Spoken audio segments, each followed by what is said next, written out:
पूज्य बाबूजी महाराज लिखते हैं, कुछ अभ्यासियों की शिकायत रहती है कि उनके निजी अभ्यास में उतनी स्थिरता और अंतर शोषण नहीं मिलता जितना मेरे साथ बैठने में।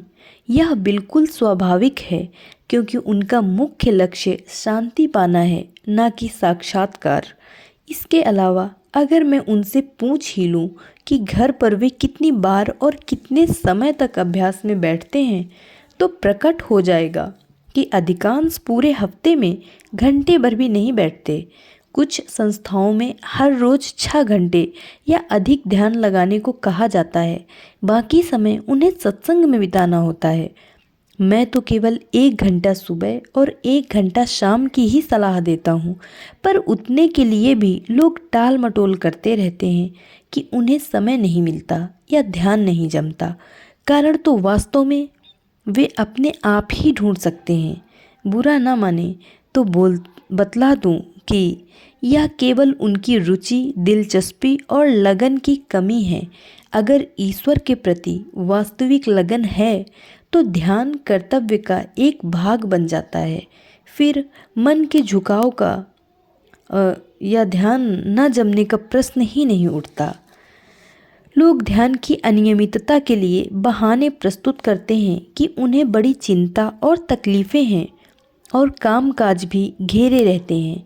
उनका मतलब होता है कि वे ध्यान में तभी बैठ सकते हैं जब इन सब बाधाओं से मुक्त हो जाएं। वास्तव में वे चाहते हैं कि मैं अपनी इच्छा शक्ति से उन्हें सारी चिंता और बाधाओं से खींच निकालूं और अभ्यास के मार्ग पर लगा दूं। मैं अपना कर्तव्य निभाने को वचनबद्ध हूँ, तो उन्हें भी अपना कर्तव्य निभाना ही चाहिए। वे नियमित रूप से अभ्यास करते रहें, फिर देखें कि लाभ होता है या नहीं। पर अभ्यास के साथ साथ प्रेम और लगन की भावना ज़रूर होनी चाहिए। अपने हृदय की बात आपको बताता हूँ। मेरे पूज्य मालिक की कृपा से मुझे जो कुछ मिला है, वह सारा मैं उस पर मुक्त हृदय से न्यौछावर करने को तैयार हूँ, जो उसे लेने लायक बनने को तैयार हो। मगर आज तक ऐसा कोई दिखाई नहीं देता जो अपना पात्र लबालब भरवाने को तैयार हो। मैंने अभ्यासियों के सामने मेरे पास जो कुछ भी है सारा लूट लेने को और बदले में जो कुछ उनके पास है वह मुझे दे देने का प्रस्ताव किया है। उचित विनिमय तो कोई डकैती नहीं है।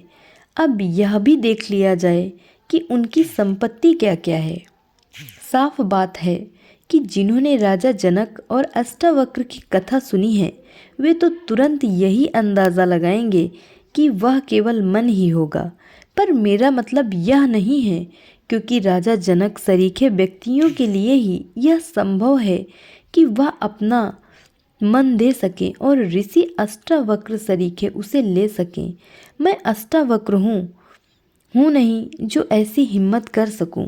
उनकी गठरी वास्तव में उन संस्कारों की है जो अब तक उन्होंने इकट्ठी की है। सत्य का उदय में मैंने यह उल्लेख किया है कि अधिकांश लोग गुरुदेव के कार्य क्षेत्र में अपना संपूर्ण साज सामान लिए हुए ही घुस पड़ते हैं। इससे बड़ी देरी हो जाती है। गठरी तो उनकी अपनी पैदा की हुई चीज़ों की ही है, जिसमें वे आकंठ डूबे हुए हैं। ईश्वर सब कुछ से विरहित पूर्णतया मुक्त है, इसलिए उसमें वही समा सकता है जो उसी जैसा बन जाता है। मैं विषय का अधिक विस्तार नहीं करना चाहता। आप सब पढ़े लिखे समझदार लोग हैं और अपना कर्तव्य खूब समझते हैं। ईश्वर की महत्ता का प्रतिबिंब उसी हृदय पर पड़ता है जो दर्पण की तरह निर्मल है। धन्यवाद।